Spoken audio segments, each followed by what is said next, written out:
Võite küsida koha pealt. Võite tulla siia küsida Tiidu käest, kes sa oled olnud?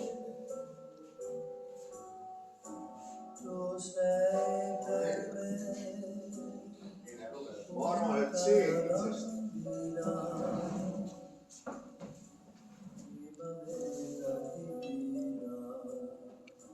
Keegi pakkus, Andrus pakkus C, jah? Ma arvan, et see.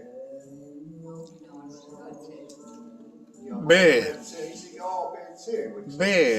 See on eriti hea, A, B, C ja kõik on õige. President, asepresident. Võib-olla erinevatel aegadel. Aga räägime lugu ära.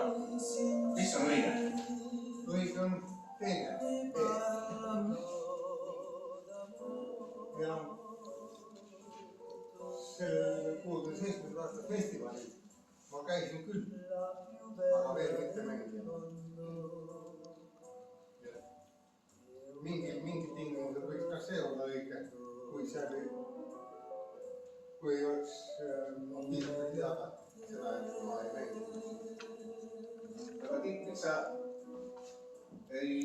kumb on õige, president või asepresident? Ei, asepresident on õige. Hääletusel kaotasin Gustav Stichelskuule 2 hääle.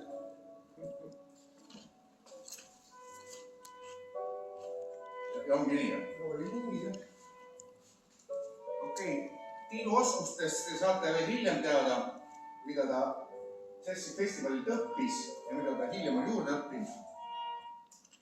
Aga nüüd on ikka nii, et on vaja nimi võistkonnale ja mõõdud. Eelmisest korrast on see teil tuttav. Maksimum on 4 liiget, ka 1 on võistkond, ka 2 on võistkond. Nii et valikud on olemas. Ja see, kuidas siis hakkab välja nägema